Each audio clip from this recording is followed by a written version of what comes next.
Welcome all of you. Now we are going to start Maharashtra Board Class 10 Maths Part 2 Chapter 4 Geometric Construction उसका Introduction of Exercise 4.1। तो इसमें जो हम देखने वाले हैं, सबसे पहले हम समझेंगे सिमिलर ट्रायंगल के बारे में। सिमिलर ट्रायंगल हमने क्लास 9th के अंदर कॉन्ग्रुएंस के बारे में पढ़ा था कि अगर दो चीज़ें कॉन्ग्रुएंट कैसी होती है। तो देखिए पहला वर्ड एक समझिए, एक होता है इक्वल, इसका मतलब होता है बराबर, और एक होता है कॉन्ग्रुएंट, इसका मतलब होता है एकदम बराबर, बिल्कुल बराबर, इतना बराबर कि आप उसको जुड़ा बोल दिए, ट्विंस बोल दिया आप उसको, जुड़वे जैसा। और उसका जो सिंपल मिसाल ये होती है कि अगर आप दो चीज़ें अगर अपने इक्वल है तो इस कदर इक्वल होगी कि अगर आप उसको एक के ऊपर एक रख दे तो वो छुप जाएंगी पूरी तरीके से, वो दिखेंगी नहीं उसकी पीछे की चीज़। और दूसरे भी अगर टर्न ऑफ करेंगे, दूसरे को ऊपर रखें तो पहली चीज़ छुप जाएंगी उसके पहले, यानी एक दूसरे के ऊपर उसको अगर आप हाइड कर दें तो दोनों एक दूसरे को हाइड कर सकती है, उससे हम कहते हैं कॉन्ग्रुएंट। सिमिलरिटी के बारे में चैप्टर नंबर 1 में आप देख चुके होंगे। यहाँ पर छोटी चीज़ समझ लीजिए कि हमें इसमें क्या करना है सिमिलर के बारे में। तो सिमिलर का एक छोटा कंसेप्ट को बता दूँ पहले मैं, कि दो ट्राइंगल सिमिलर होने के लिए उसकी एक चीज़ होती है कि उसके एंगल्स जो होते हैं ना वो इक्वल होते हैं। ये कंपलसरी शर्त है उसके लिए कि उसके कॉरस्पॉन्डिंग एंगल्स बिल्कुल इक्वल होने चाहिए। अगर मैं इसको नाम दूँ ABC, इसका नाम है PQR, और एंगल A का कॉरस्पॉन्डिंग एंगल P माना जाए, B का कॉरस्पॉन्डिंग Q और C का जो कॉरस्पॉन्डिंग है वो R। अब अगर सपोज 50 है तो ये भी 50 होना चाहिए, ये अगर 60 है तो ये भी 60 होना चाहिए, और ये 70 है तो ये भी 70 होना चाहिए। तो ये तो एक कंपलसरी इसके अंदर चीज़ है, लेकिन सिर्फ ये काफ़ी नहीं है, इसकी एक और चीज़ है जो इसमें जो साबित करेंगे कि ये ट्रायंगल सिमिलर है। अब वो क्या चीज़ है, देखिए ट्रायंगल में दो चीज़ इंपॉर्टेंट है, एक साइड और उसके एंगल्स। तो जैसे एंगल्स कॉरस्पॉन्डिंग होते हैं ना, वैसे साइड भी कॉरस्पॉन्डिंग होती है। तो AB और PQ एंगल्स के लिए उसका इक्वल होना ज़रूरी है, कॉरस्पॉन्डिंग एंगल्स का, यानी सिमिलर ट्रायंगल होने के लिए, दो ट्रायंगल का सिमिलर होने के लिए उसके कॉरस्पॉन्डिंग एंगल्स का इक्वल होना ज़रूरी है, लेकिन साइड्स का इक्वल होना ज़रूरी नहीं है। लेकिन क्या ज़रूरी है वो देखिए, इनके कॉरस्पॉन्डिंग साइड्स का रेशो आपस में इक्वल होता है।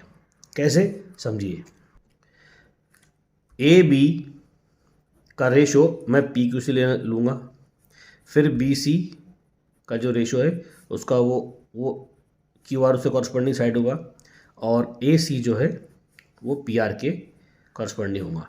तो इनका एक रेशो बन रहा है, ये तीनों आपस में इक्वल होना चाहिए, तभी ये ट्रायंगल सिमिलर माना जाएगा। इन तीनों के रेशो आपस में इक्वल होना ही चाहिए, उसके अलावा ये नहीं होगा, सिमिलर नहीं माना जाएगा। अब हमें इस पार्ट में क्या होने वाला है, इस 4.1 में हम क्या करने वाले हैं, तो उसके अंदर हमको दो ट्रायंगल दिए रहेंगे, हम इसी को ले लेते हैं। इसमें मैं आपके टेक्स्ट बुक में एक एग्जांपल दिया है, इसका साइड मान लीजिए 4.2 सेंटीमीटर, इसका है 5.4, इसका है 6.0 यानी कि 6, ठीक है। और इन दोनों में से किसी एक का ही लेता हूँ बस मैं, चलिए मैं इसको लेता हूँ 2.8। आपको पूरा दिया गया है लेकिन मैं इन दोनों को छुपा ले रहा हूँ। अब देखिए होगा क्या, मुझे दिया गया है AB, ट्रायंगल ABC में अब मुझे सारे साइड मुझे दिए गए हैं, और PQR मुझे सिर्फ PQ मुझे दिया गया है। तो PQ जो क्या है वो AB के कॉरस्पॉन्डिंग है, तो हम लिखेंगे AB अपॉन PQ, ये इक्वल होगा 4.2 अपॉन 2.8 के। अब हम निकालेंगे इसका रेशो, तो 4.2 2.8, तो दोनों में एक ही पॉइंट है, तो पॉइंट से पॉइंट आप काट सकते हो, जैसे 0 से 0 काटते हैं ना, वैसे पॉइंट से पॉइंट भी काट सकते हैं। अभी दोनों के दोनों जो है वो 7 के टेबल में आते हैं, 7 4 जा 7 6 जा, क्या 6 और 4 और कटेंगे, तो हाँ कटेंगे, दोनों 2 से कटेंगे, 2 2 जा और 2 3 जा। अब क्या 3 और 2 और कट रहे, नहीं कट रहे, तो आपका फाइनल रेशो आएगा 3/2। तो कॉरस्पॉन्डिंग साइड का रेशो कितना आएगा, 3/2 है। अब ये 3/2 हर जगह कॉमन ही होना चाहिए, यानी इसका फाइनल आंसर जो है वो 3/2 रेशो ही रहेगा। अब इस रेशो के ज़रिए से मैं इस ट्रायंगल के बाकी दोनों साइड निकाल सकता हूँ।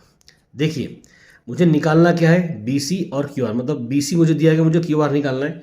तो पहले आप लिख लीजिए BC upon QR is equals to, BC की वैल्यू कितनी मुझे बताइए पहले, BC की वैल्यू 5.4, और क्यू आर मुझे भी निकालना है।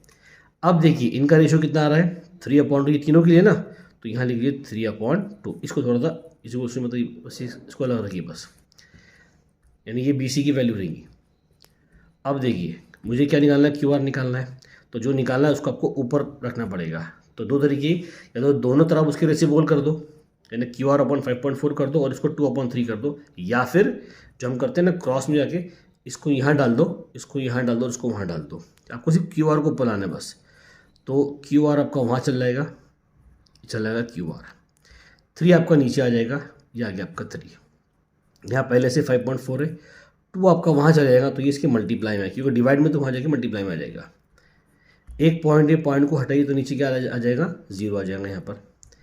अब 54 और 30 दोनों 6 टेबल में आते हैं, तो 6 5 जा और 6 9 जा, 9 2 जा कितना हो जाएगा 18। मैं यहाँ लिखता हूँ तो QR जो मेरा बन रहा है वो क्या बन रहा है 18/5, तो 18/5 इसको अगर आप डिवाइड करेंगे तो आपका आंसर आएगा 3.6। ये 5 1 5, 5 3 15, बचा 3 पॉइंट लगा 0 आ गया, ये बन गया 30, तो 5 6 जा 30। तो QR जो मेरी वैल्यू वो है 3.6। अगर ये सेंटीमीटर में तो ये सब भी सेंटीमीटर में होगी। इस तरीके से मुझे दूसरे ट्रायंगल की साइड निकालनी पड़ेगी। ऐसे ही मैं AC और PR को निकालता हूँ। तो देखिए AC/PR इसकी जो वैल्यू है हमारे पास क्या है 6.0, मतलब हाँ 6.0/PR मुझे निकालना है। तो रेशियो कितना है मेरे पास में 3/2, इसको अच्छा देखो 3/2। सेम चीज़ को फॉलो करो 6.0, ये पॉइंट को हटाई दो, जरूरत नहीं इसकी, पॉइंट के बाद 0 का महत्व नहीं रहता, मल्टीप्लाई बाय 2, ये 3 इसके अपॉन में आएगा, PR आपका वहाँ चले जाएगा। 3 1 जा 3 2 जा 6, 2 2 जा 4, तो PR मेरा कितना है 4 सेंटीमीटर। ये निकाल लिया मैंने 4 सेंटीमीटर। इस तरीके से मुझे कॉरस्पॉन्डिंग साइड निकालनी पड़ेगी। अगर मुझे रेशो मालूम है और कोई भी एक ट्रायंगल की मुझे सारे साइड्स मालूम है तो मैं दूसरे ट्रायंगल की साइड भी निकाल सकता हूँ। इसी पैटर्न को फॉलो करके हमें सिमिलर ट्रायंगल को हमें कंस्ट्रक्ट करना है। अब ये ट्रायंगल सिमिलर ट्रायंगल का एक तरीके का पार्ट हुआ है। ये पार्ट कैसा हुआ देखिए, इसके पॉइंट इसके वो देखिए आप, इसे हम कहते हैं वर्टाइस या वर्टेक्स, अकेले अकेले वर्टेक्स है। इसके 3 वर्टेक्स है A B और C, इसके भी 3 है P Q और R। इन दोनों ट्रायंगल्स के दोनों जो वर्टेक्स है वो अलग अलग है, तो ट्रायंगल भी अलग अलग बने। लेकिन अगर आपको दिया गया कि एक ट्रायंगल दिया आपको ट्रायंगल ABC, ये सिमिलर है, ये लिखने तरीका है उसका सिमिलर का, ये ट्रायंगल सिमिलर है ट्रायंगल AQR के, ABC सिमिलर किसके AQR के। तब देखिए उसमें एक पॉइंट कॉमन आ गया ना, तो आप जब ट्रायंगल बनाएंगे ना इस तरीके से ऐसा, तो अब ये आपका एक ट्रायंगल बना कोई भी, तो आप इसको A ले लीजिए यहाँ पर, इस वक्त ज़्यादा आसानी ये रहेगा। A यहाँ पर है और B यहाँ पर है और C यहाँ पर, ये आपका ABC बन गया। अब ये तो पहले डिपेंड करेगा सबसे पहले आपका कि AQR छोटा है ABC से। अगर ये छोटा होगा तो इसके अंदर बनेगा, और अगर AQR बड़ा होगा ABC से तो इसके बाहर बनेंगे। हम अज्यूम करते हैं कि भाई ये छोटा है थोड़ी देर के लिए, जैसे ये रेशो मान लो आप 3:2, आपको रेशो दिया जाएगा कि भाई AB का जो रेशो है AB/AQ का जो रेशो है वो 3/2 है। तो AQ इस ट्रायंगल में आने वाला है और वो छोटा है AB वाले से, और AB इस ट्रायंगल में आने वाला है ना। तो 2 छोटा है 3 से, तो AQ जो है वो AQR का हिस्सा है, तो वो छोटा है 3, तो ABC के अंदर आएगा, छोटा बनेगा। तो कैसा बनेगा देखो, वो ट्रायंगल आपका ऐसा बनेगा इस तरीके से AQR। तो ये आपका बन गया पहला ABC, मैंने इसको ऐसा बनाया है, और ये AQR। तो AQ की कॉरस्पॉन्डिंग यानी AB का कॉरस्पॉन्डिंग AQ, फिर BC का QR और AC का AR। तो ये भी एक टाइप है ट्रायंगल, सिमिलर ट्रायंगल का, जो जिसका एक वर्टेक्स कॉमन होता है। तो इसके बारे में एक्सरसाइज 4.1 में हमको कंस्ट्रक्शन करना पड़ेगा। अभी ये सिंबल ये तरीका था सिंबल लिखने का, सिर्फ ऐसा बस ये सिंबल। कॉन्ग्रुएंट का कैसा होता है इज टू, और उसके ऊपर ये एक क्रॉस दिया जाता है, ऐसे साइड में S लिखा आता है, साइड वाला S, इस तरीके से। ये कॉन्ग्रुएंट है और ये सिमिलर है।